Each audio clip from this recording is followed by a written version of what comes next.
Hello friends, ಎಲ್ರಿಗೂ ನಮಸ್ಕಾರ. ಮೊನ್ನೆ ವೀಡಿಯೋ ಮಾಡಿದ್ನಲ್ಲ, ಅದನ್ನು ಕಂಟಿನ್ಯೂ ಮಾಡ್ತಾ ಇದ್ದೀನಿ ವೀಡಿಯೋ.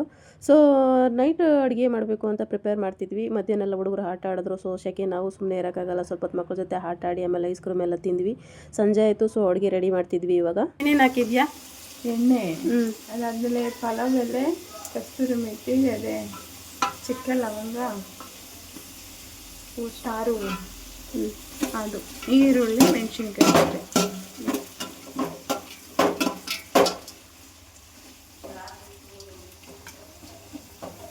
ಇದು ಬೇಗ ಉರಿಯೋದಿಲ್ಲ. ಫ್ರೈ ಸ್ಪೂನು ಇಲ್ಲ ಅಲ್ಲಿ. ಶುಂಠಿ ಬೆಳ್ಳುಳ್ಳಿ ಪೇಸ್ಟನ್ನು ಹಾಕಿ ಚೆನ್ನಾಗಿ ಮಿಕ್ಸ್ ಮಾಡಿ ಹುರಿಯಿರಿ.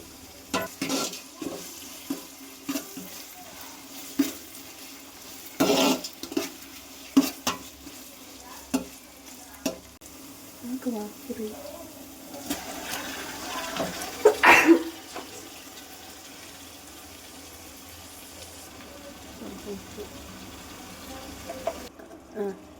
ಹಂಗೆ ಒಂಚೂರು ಮಿಕ್ಸ್ ಮಾಡಬೇಕಿತ್ತು. ಇನ್ನೊಂಚೂರು ಪಕ್ಕದ ಮೇಲೆ ಸುಮ್ಮನೆ ನಿಂತ್ಕೊಬಿಟ್ಟೆ ನಾನು.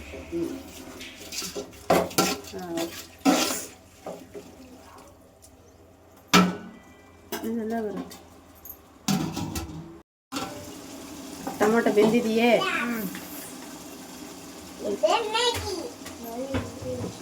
ಏನು ಪೌಡರು? ಧನೆ ಪೌಡರು.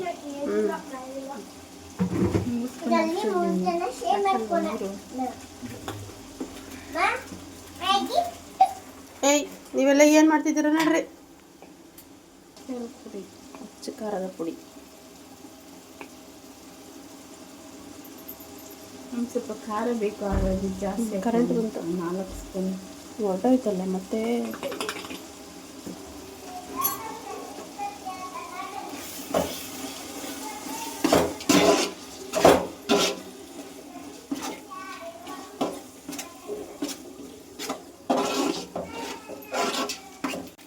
ಗರಂ ಮಸಾಲ,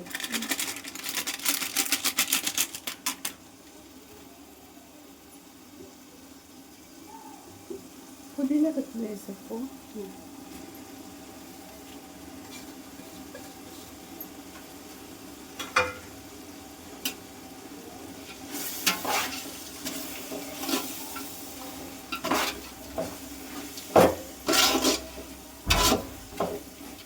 ಎಲ್ಲ ಹಾಕೊಂಡ್ಮೇಲೆ ಕರೆಂಟ್ ಮಾಡಿದು.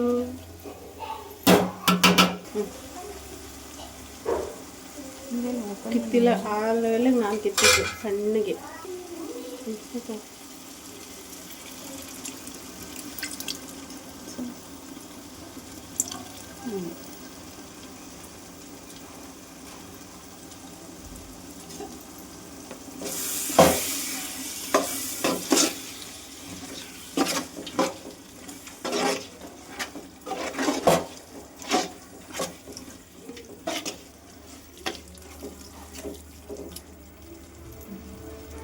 ಇದು ಎಷ್ಟು ಕೆ ಜಿ ಪಾತ್ರೆ ಇರ್ಬೋದು ಮಗ? 2 kg. ಎಷ್ಟು? 3 kg ಅನಿಸುತ್ತೆ. ಇದು ಡೌಟು. 3 kg ರೈಸ್ ಆಗುತ್ತೆ, ಜಾಸ್ತಿ ಆಗುತ್ತೆ. ಈಗ ಚಿಕನ್ ಹಾಕೋದು.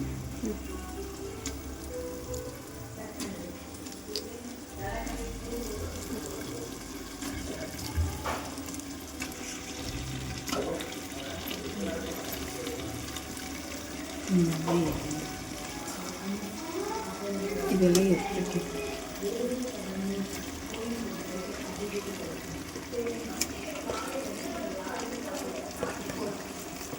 ಮಸಾಲೆದು ಚಿಕನ್ ಮಸಾಲೆ ಇದಕ್ಕೆ ಹಾಕೈತಲ್ಲ,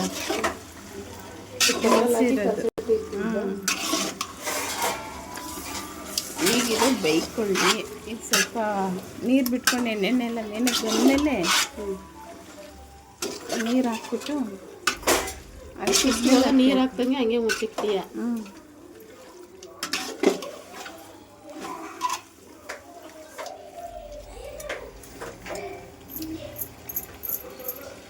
ಎಷ್ಟು ಕೆ ಜಿ ಹಾಕಿರ್ತದೆ? 2 kg.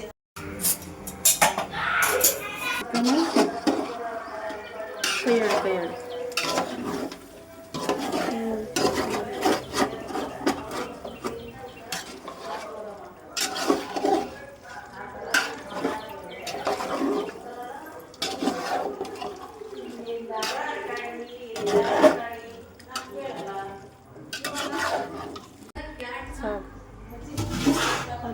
ಫುಲ್ ಆಗ್ಬೋದು. ಸ್ವಲ್ಪ ಇಷ್ಟು ಚಿಕನೇ ಐತೆ, ಅದ್ರ ಮೇಲೆ ಇಷ್ಟು ಅನ್ನ ಕೊಟ್ಬಿಡ, ಕಮ್ಮಿ ಆದಷ್ಟು ಒಳ್ಳೆಯದು.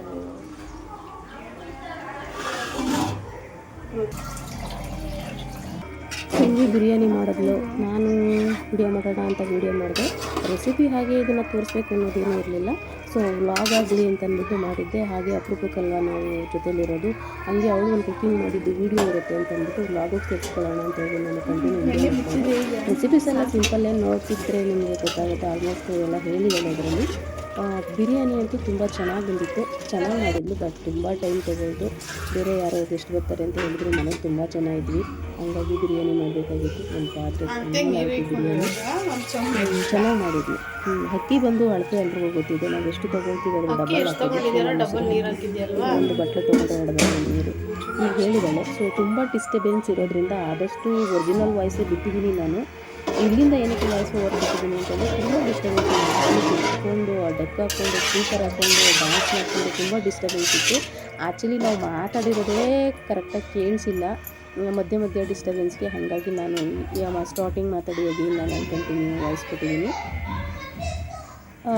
ಬಿರಿಯಾನಿ ಎಲ್ಲ ಆಯಿತು ಚೆನ್ನಾಗಿ. ಸೊ ಬರೀ ಬಿರಿಯಾನಿ ಇನ್ನೇ ಇದ್ದರೆ ಅಷ್ಟು ಚೆನ್ನಾಗಿರಲ್ಲ ಅಂತ ಅಂದ್ಕೊಂಡು ಸ್ವಲ್ಪ ಮೊಸರು ಬಜ್ಜಿನೂ ಮಾಡೋಕ್ಕೆ ಹೇಳಿದ್ರು. ಸೊ ನಾನು ಒಂದು ಕಡೆ ಈರುಳ್ಳಿ ಹಚ್ಕೊಂಡು ಮೊಸರು ಬಜ್ಜಿ ಮಾಡಿಕೊಂಡೆ.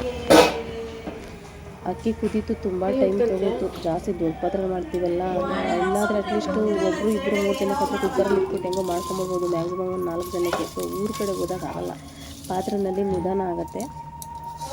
ಸೊ ಹಾಕ್ತಾಯಿದ್ದಾಳೆ ಅಕ್ಕಿ. ಚೆನ್ನಾಗಿತ್ತು ಟೇಸ್ಟ್ ಮಾತ್ರ. ಊಟ ಮಾಡಿದ್ದು ಬಿರಿಯಾನಿ ಚೆನ್ನಾಗಿ ಬಂತು. ತುಂಬ ಅಪರೂಪಕ್ಕೆ ನಾನು ಊರ ಕಡೆ ಹೋಗೋದು, 6 ತಿಂಗಳು ವರ್ಷ ನಾನು ಆ್ಯಕ್ಚುಲಿ ಊರ ಕಡೆ ಹೋಗೋದು. ಸೊ ಅಪರೂಪಕ್ಕೆ ನಾನು ವೀಡಿಯೋ ಮಾಡಿದ್ದೀನಿ. ಈ ವ್ಲಾಗ್ ನಾನು ಮಾಡ್ತಿರೋ ವ್ಲಾಗ್ಗಳು ನಿಮ್ಗೆ ಇಷ್ಟ ಆದರೆ ದಯವಿಟ್ಟು ಹೊಸಬ್ರು ನೋಡ್ತಿರೋರು ಲೈಕ್ ಮಾಡಿ ಮತ್ತು ಸಬ್ಸ್ಕ್ರೈಬ್ ಮಾಡಿ. ಹೊಸಬ್ರು ನಾವು ಸಹ ಯೂಟ್ಯೂಬಿನಲ್ಲಿ ಹೊಸಬ್ರು ಸಪೋರ್ಟ್ ಮಾಡಿ ಅಂತ ಕೇಳ್ತಿದ್ದೀನಿ. ತುಂಬ ಚೆನ್ನಾಗಿ ಬಂದಿತ್ತು. ಇನ್ನೇನಾಯಿತು, ಜಸ್ಟ್ ಪ್ಲೇಟ್ ಮುಚ್ಚಿ ಇಟ್ಟರೆ ಸೆಟ್ ಆಗುತ್ತೆ ಬಿರಿಯಾನಿ. ಸರಿ ನಮ್ಮ ಅವ್ರ ಮನೇಲಿ ಮಾಡಿದ ಯಾವ ಕಲರ್ ಇತ್ತು ಸೊ ಇದು ಪ್ಲೇಟ್ ಮುಚ್ಚಿಬಿಟ್ಟು ಸೆಟ್ ಆಗಲಿ ಅಂತ ಅಂದ್ಬಿಟ್ಟು ಬಿಟ್ವಿ 5 ಮಿನಿಟ್ಸು ಲೋ ಫ್ಲೇಮಲ್ಲಿ. ಅಷ್ಟರಲ್ಲಿ ನಮ್ಮಮ್ಮ ಒಂದು ಬೆಕ್ಕು ಸಾಕೊಂಡಿದ್ದಾರೆ, ಅದ್ರ ಹೆಸರು ಬಿಲ್ಲಿ ಅಂತ ಇಟ್ಟವ್ರೆ. ಬಿಲ್ಲಿ ಅದೇನಕ್ಕೆ ಹಂಗೆ ಇಟ್ಟಿದ್ದಾರೆ ಅಂತ ಗೊತ್ತಿಲ್ಲ. ಅದಕ್ಕೆ ಅವರು ಹಾಲು ಇಡ್ತಾಯಿದ್ರು ಊಟಕ್ಕೆ, ಇನ್ನೇನು ನಮ್ಮದು ಊಟ ಟೈಮ್ ಆಗುತ್ತೆ ಅಂದ್ಬಿಟ್ಟು ಅದಕ್ಕೆ ಹಾಲು ಇಡ್ತಾಯಿದ್ರು. ಬಿಲ್ಲಿ ಹಾಲು ಕುಡಿತಾ ಇದ್ದಾಳೆ. ಆ ಬಿಲ್ಲಿ ಹಾಲು ಕುಡಿದ್ಬಿಟ್ಟು ಮಕ್ಳಿಗೊಂದು ಖುಷಿ, ಊರ ಕಡೆ ಹೋದರೆ ಅದು ಇದ್ದಿದ್ದಕ್ಕೆ ಅವ್ರಿಗೆ ಇನ್ನೂ ಟೈಮ್ ಪಾಸ್ ಚೆನ್ನಾಗಾಯಿತು. ಬೇಸಿಗೆ ರಜಕ್ಕೆ ಚೆನ್ನಾಗಿ ಆಟ ಆಡ್ತು ಬೇಕು.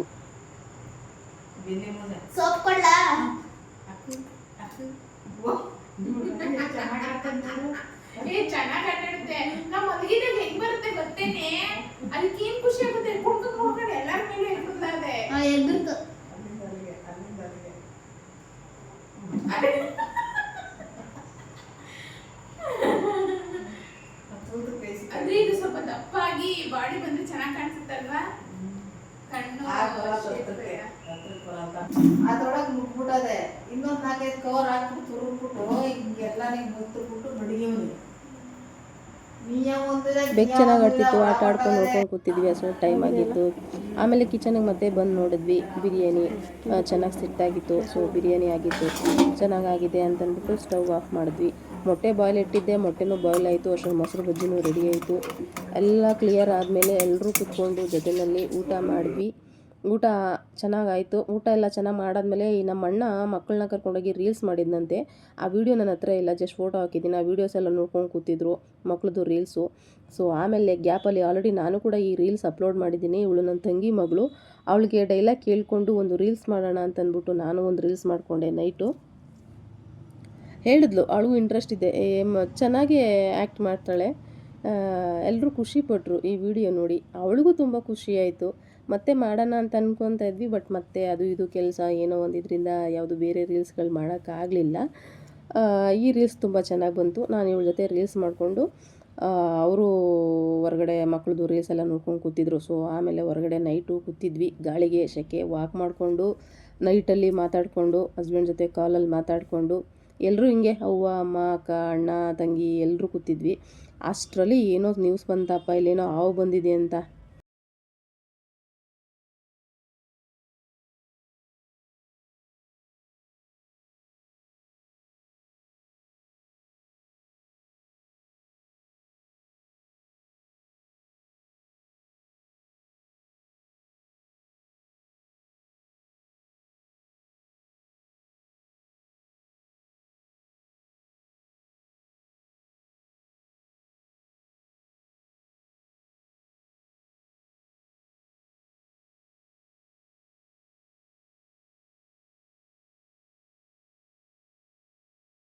ನಾನು ಜೀವಂತ ಹಾವನ್ನೇ ವಿಡಿಯೋ ಮಾಡಬೇಕು ನೋಡಬೇಕು ಅಂತ ಓಡೋದೆ ಅಪ್ಪ. ಈ ನನ್ನ ಮಗ ಇದನ್ನೆಲ್ಲ ಮಮ್ಮಿ ನೀನು ಹೋಗ್ಬೇಡ ಅಂತ ಕೈ ಹಿಡ್ಕೊಂಬಿಟ್ಟ. ಅಷ್ಟರಲ್ಲ ನಾನು ಇಲ್ಲಿಂದ ಅಷ್ಟು ದೂರ ಹೋಗೋಷ್ಟಲ್ಲ ಬೀದಿ ನಮ್ಮ ಮನೆಯಿಂದ ಮೇಲೆ ಕೂಡ ಹೋಗೋಷ್ಟರಲ್ಲಿ ಅವ್ರ ಅಂಕಲ್ ಆಲ್ರೆಡಿ ಹೊಡೆದ್ಬಿಟ್ಟಿದ್ರು ಅವನ್ನ. ಅದು ಸತ್ತೋಯ್ತು. ಸೊ ಅದನ್ನೆಲ್ಲ ವೀಡಿಯೋ ಮಾಡ್ಕೊಂಡು ನೋಡ್ಕೊಂಡು ಮಾತಾಡ್ಕೊಂಡು ಬಂದ್ವಿ. ಆಮೇಲೆಲ್ಲ ಒಟ್ಟಿಗೆ ಹಾಸ್ಕೊಂಡು ಪಾಚ್ಕೊಂಡ್ವಿ. ಇದು ಇವತ್ತಿನ ವ್ಲಾಗು. ಈ ವ್ಲಾಗ್ ಇಷ್ಟ ಆದರೆ ದಯವಿಟ್ಟು ಲೈಕ್ ಮಾಡಿ, ಸಬ್ಸ್ಕ್ರೈಬ್ ಮಾಡಿ. Thank you so much.